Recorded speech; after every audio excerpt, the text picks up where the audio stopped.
Hey friends, it's Robin. Welcome back to my channel. Today we are doing a recent reads. I don't actually know when this video is going to go up, but I am filming it in November. I just wanted to mention that in case the background suddenly looks really different. It's only going to be for this one video, but I have 10 more books to talk about. My reading has really tapered off at the end of this year. I was really flying through books for the majority of this year, and I don't know what happened in September, but my reading has just, it's really tanked. I was watching a live show that Brie did from Locked Booktition, and she was joking about people scrapping their TBRs, not in this context, in a very different context, but I was like, I feel attacked because I definitely scrapped my TBR in October, not because I didn't want to read those books, but because I didn't read. And that's kind of how November's been too. It is the 20th, and I've read 5 books. Five. I'm really hoping my reading picks up because I do not want to keep up this streak of like 5 or 6 books a month. Not that that's like a bad thing. You can read however much you want. No matter how many books you read, you're a reader. But I want to be reading more. Like I want to be doing it. I just literally do not have the time right now to sit down and read a book, and it is kind of the worst. I'm gonna get the 3 books on here that don't have ratings. So 2 are DNFs and 1 I'm just not rating, and I want to get them out of the way. First was The Vampire King by Kenya Wright, which I DNF'd at like 56%. I so badly wanted to love this book. This was a book that I got from Daja, and this was a really cool setup, like fantasy world with vampires, and I desperately wanted to love it. And I honestly considered pushing through just because the plot and like the world were so cool, but the romance between the characters, ooh, I hated it. I hated the romance between the characters, and the story, like the way that the plot and world were being developed was by repeating the same things over and over again. And it started to grate on my nerves. I think the concept of this was so cool, but I was not getting on with the writing or the romance part. There was some dubious consent in here, which is kind of what was not working for me. The hero was very persistent, and the heroine's like, dude, I'm married. And he just kept forcing her, and I felt like he was pushing her to finally cave. And then when she did cave, I was just like, I don't know, man. And then the other one I DNF'd was Boot Up by Danielle Allen. And honestly, I shouldn't have even picked this book up. Not because of the book, not because of the author. When I picked this book up, I was so mad about reading because I wasn't liking anything that I was picking up, and I was trying to force myself into reading something seasonal. I was like anger reading, and not like this book. It had nothing to do with this book. I was just anger reading because I wasn't liking anything. And so I ended up putting this book down at 20-ish%. I feel bad DNFing this book because I don't even know if it was this book or if it was just me being in a super pissy mood over the fact that I wasn't accomplishing any of my seasonal Halloween TBR because my reading was so frickin' bad in October. However, I will say part of the reason why this wasn't working for me was I didn't realize that this was a college romance. I thought this was like an adult romance, and it was more new adulty. So that did throw me a little bit, but I am interested in going back and reading more in this series now that I know that it is like a new adult college age romance, and I'm not angry over the fact that I wasn't reading the books I wanted to read. So this is not a hard DNF. This is more of a soft DNF of it didn't deserve my wrath at this time. And so I put it down and finally was just like, call it, Robin. It's not working for you. I know quite a few people really like this book and this series. So it's not one that I want to like completely give up on. And I have read from this author before and loved her books. So, and then the last one. This is probably going to be the longest part of the entire video, so I'm going to put some timestamps down in the description box in case you don't want to listen to this. But I read The Bone Collector by Onley James, and I have feelings. I did talk about this in a vlog where I did finish my 2023 goals with me, so I will have that linked in all of the places. But I want to have, I don't want to say discussion about it because I am not the right person. I don't want to say I'm not the right person to be talking about this. I'm going to link this book down in the description box, the Goodreads page. Go read Own Voices, reviews, things like that as well, because I am not Own Voices for any of this. And the problem is neither is Onley James. This book made me feel very itchy the more and more I read it. One of the things that I love about Onley James's books is they are so ridiculous. They are over the top and so separated from reality that none of my hangups and like normal hesitation with tropes is really valid in her romances because I already have to suspend so much belief just to get on with the plot and characters that I'm not even thinking about this in like a rational way. So I can read pretty much any trope in this world and be totally cool with it because there is no semblance of reality. This was originally marketed as a student teacher. I would say it's more bodyguard romance, and the two of them end up having to go to this school. The younger guy like ends up enrolling in this program, but he's like 23 or something like that. All of that was fine. I was fine with the ridiculous plot. The whole plot is stupid and ridiculous, but I'm cool with it. All of Necessary Evils is like that. Where this book lost me is in its characterization because it felt very fetishizing for both main characters. And I did see some comments in the reviews before the book ever released, and I try to not take those into consideration going into a book because the book hasn't been released. So when someone is commenting on something that hasn't been released yet, I try to not let that color my experience because they haven't read it. So they're making judgments based off of something that doesn't exist yet, whether it is teasers or synopses or covers or whatever. And so I tried to not let that color my opinion of the book. And like I said, I was enjoying this book, but the more that the book went on and the more that the descriptions of the characters were repeated and the way that the characters treated each other and the other characters treated our main characters started making me feel uncomfortable. Our younger character is Taiwanese and he is constantly being described as chubby-cheeked and cute and beautiful, and the number of times that the color and shape and size of his eyes and the size of his cheeks and the like complexion of his skin, it was described so much and in the same way by all of the characters, and then all of the characters fawning over him for these things started to feel fetishizing. It happens with both characters because the other character is more like built and strong and puts up an emotional mask. There were different times where they would use titles and things in a very, very sexual way, which I'm cool with. But I felt very uncomfortable about the fact that we had a cis white woman writing not only an romance, but then to add on the layers of race and then language as well, especially because both of these characters came from very complex backgrounds and that culture impacted them as characters. And I start not knowing if this is something that I'm okay with when a white author is trying to tackle things that are so nuanced that they can't possibly have inside knowledge into because they haven't lived it. So I don't know. I didn't rate this because I don't know how to rate this. I don't really feel comfortable rating it. I don't know if I want to continue on with this series. I honestly, this is going to sound so bad because this is one of my favorite authors up until this point. I don't know if I want to continue on with this author because the last book that she wrote, Paladin, had Ever in it, who was essentially the same characterization as the younger hero in here. And her next book, Rogue, I'm going to pop up right here. It's becoming a pattern to me. 3 books in a row seems like a pattern. So if you've read this, I'm really curious to know your opinion on it. I don't know where I'm going to go from here with this author because it made me feel uncomfortable. And like I said, I'm going to link the book down on like the Goodreads down below because I'm not the only person that felt this way.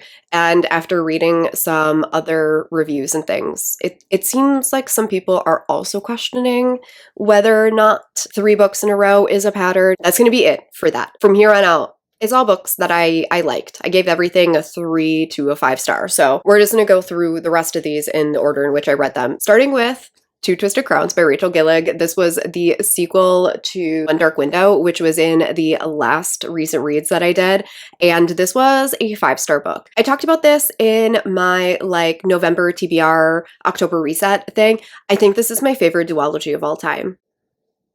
Big words, and I think I mean them. I loved this. This is so outside of what I would normally pick up, and then it ended up being not in my comfort zone, but that like perfect mix of in my comfort zone and outside. I historically don't read a ton of fantasy. I read quite a bit when I was first getting back into reading and then completely left it. And now I'm thinking I might be going back into my fantasy era. I don't know, because this was so freaking cool. I loved the magic in here, which apparently some people don't. It's definitely one of those things, like it's a personal preference. I loved the kind of tarot card inspired fantasy. I loved the like whimsical fairy tale, like dark gothic fairy tale vibe that this had. I liked all of the relationships and the characters and the romances, and I loved like the tangled web of gray morality, and I just had such a good time. This book definitely started off a little slow because you are getting more POVs in this one than you did in the last book, and at the beginning they're all separated. As you're trying to get like all the characters back together, it is a bit of a slow build. But when I tell you that the second half of this book was a whole damn roller coaster, I'm really excited for the next thing that Rachel Gillig writes. It does have a title over on her Instagram, so I'm hoping that it's next year, but it might be 2025. Kind of think I want to get back into fantasy now because I loved that so freaking much. And then I read 10 Things That Never Happened by Alexis Hall. I gave this 4 stars. I thought this was good. This kind of had a fun, cheesy plot. I know amnesia is not everyone's favorite trope. I love an amnesia plot. This isn't really an amnesia plot. He accidentally makes the other hero think that he has amnesia and then just rolls with it. But I love an amnesia plot. So this was a really fun little rom-com-y tweak to it. Essentially, we're following these two characters, total opposite. One is kind of a go with the flow, takes care of everyone, people first, feelings first type of guy. And the other one is this very uptight, buttoned up, straight-laced business owner, and this guy is his boss, and the two of them have a confrontation, and our Sunshine character accidentally falls and hits his head and gets a concussion. And while he's in the hospital, the grumpy character asks him how he is, and he makes a joke saying, "Who are you?" as like a "why are you asking me, you're mean" sort of way. And our hero immediately thinks he has amnesia, and so he goes along with it because he's trying to save his job and all of his employees' jobs. And the two of them have a grumpy sunshine, opposites attract romance, and it was fine. This does take place around the holidays, so if you want to pick it up, now would be a really good time. I think one of the things with Alexis Hall books is even when I don't love them, they're still 4-star books because the writing is so hilarious and witty, and the banter is great, and the chemistry is great. As much as I loved what they went through and all of the quirky situations they got themselves in, at no point do I believe that these two are going to be together. Like, at the end of the day, I was like, why do you want to be together? Y'all are going to break up. After that, I read Do Your Worst by Rosie Danon, which was one of my most anticipated books of the year, and I actually gave this 3 stars. I want to preface that by saying I didn't dislike this book. For me, a 3-star book is a book that I read, I enjoyed, I had a good time, I'm never going to think about it again. That's what a 3-star book means to me. So it's like, there was nothing wrong with this book. I'm already kind of forgetting things about this book. We're following a heroine who is a curse breaker, and her family, like, she comes from a family of curse breakers. She is trying to make a living off of this for the first time in her family history, and she gets this job to go to Scotland and try to remove the curse off of this very haunted castle. And when she gets there, she meets this guy, her first night there, and the two of them hit it off at the bar, and they spend all night talking, and they go their separate ways. And the next morning, they realize that they are both working at the castle, and he thinks she's a con artist, and she thinks that he's a huge jerk. They need to work together to hopefully figure out what's going on with this castle. and they have a very grumpy sunshine. Again, opposites attract romance. He is very logical and science-based, and she is very flowy and believes in feelings and vibes and all of that. And it was fun. The castle is haunted. This does have a paranormal element to it. There's no ghosts or anything like that. It is just a curse on this place. Essentially, in this world, if very strong emotional events happen, things can become cursed. And in this case, there was a Shakespearean-esque battle of two families, star-crossed lovers sort of thing that happened, and now the castle is cursed. I think for me, the big thing that held this back from being a higher rating was the romance element itself. I quite liked the plot in this, and I quite liked the chemistry between the two characters, but I did not like the romantic development between the characters. I thought it was really, really lacking, and this was another case of I at no point in time understood why either character liked the other one. I understood their sexual chemistry and attraction, but why do you actually like each other? Because I couldn't figure that part out, which is exactly why it ended up being a 3-star book. This was fun. I enjoyed my time reading it. I'm just never going to talk about it again or think about it again because I never got emotionally invested in it. And then I read A Dawn of Onyx by Kate Golden. This was a surprise sent to me from Berkeley, and I'm so glad they sent this because I ended up reading this for finish my 2023 goals vlog as well, and I actually quite enjoyed this. I gave this one 3.5 stars. I think this is quintessential fantasy romance. If you are into the whole fantasy romance buzz right now, this is one that you are going to enjoy.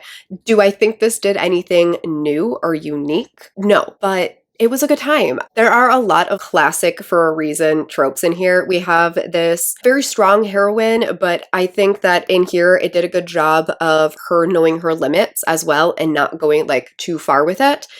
She has this magical ability that she doesn't really understand, and she has, preconceived notions about the enemy and the king.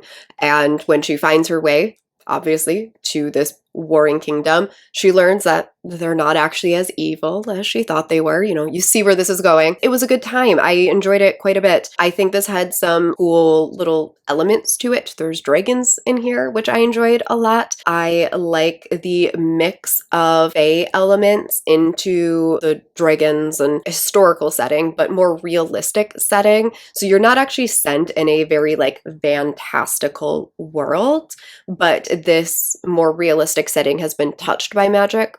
My one hang up with this is I could not tell you at all what the purpose of the gemstone thing is. All of the cities are named after gemstones, and they use gemstone things as exclamations. So instead of saying oh my god, they say oh my stones. I don't understand. What are the stones? Other than the fact that everything is named after a stone, I don't understand why. I don't know where the stone thing came from. I don't know if I just straight up missed it, but what are the stones? What? I am going to continue it though, because it did end on a cliffhanger and I did enjoy it enough to continue on. It was a 3.5 star. Like I said, this was a fun read. You pick this up and you're going to fly right through it. The audiobook was well done. It just didn't do anything super different, but I think it's one of those books that pretty much everyone who likes fantasy romance can pick up and enjoy. After that, I read A Power Unbound by Freya, which was the 3rd and final book in the Last Binding trilogy, and I gave this 5 stars. The arc of this book reminded me a lot of Two Twisted Crowns, where at the beginning I was in it right away, and then it lulled for a little while, and I was like, oh no, am I not gonna love this?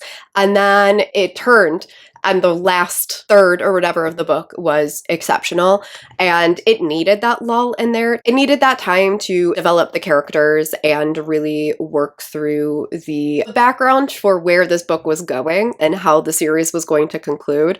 And I loved all of it. I loved the romance so much. This plays with power dynamics dynamics in, I think, a really exceptional way. We are following a romance between different worlds sort of romance. So we have a very powerful and wealthy hero who also has magic, or had magic. He comes from a magical family and he no longer has magic. And then the love interest is a everyday person. He writes for the newspaper and he essentially takes care of his entire family financially and struggles all the time. And so you get this immediate power dynamic between the characters. But I really liked how Freya Marske had it as a constant discussion throughout the book. And it is something that the heroes do grapple with continuously. Even once they finally admit their feelings to each other, it is something that they still discuss. I really enjoyed that element because that is definitely something I think that can be tricky to balance in a different worlds sort of romance, because you do have an innate power imbalance in it. And both of them were into CNC and Dom sub kinks. And so I thought that paralleling those two together was a really cool choice. On top of that, the way that the series wrapped up, I didn't see coming, but was so perfect for the series. I cried at the end. I got all emotional. The way that they all find their way together in the end and love each other. They form their own little found family, and it was freaking lovely. And then the last two books I thought was really funny that I ended up reading these at the same time. Ablaze by A.H. Cunningham. I gave 4 stars. I freaking love A.H. Cunningham's books. I don't know what it is. They're so addictive. They are so sex positive. The relationships are so well developed because the communication between the characters is so well done. Even if they're taking place in a pretty short time period, this one takes place over a few months, but the characters are in constant communication and I just love it. I love it a lot. This is a polyamorous romance between our heroine, her like on again, off again best friend with benefits, and then a guy that they meet through a work function. Our heroine is flawed yet lovable. She is feisty. She has this like hard shell that both of the characters need to kind of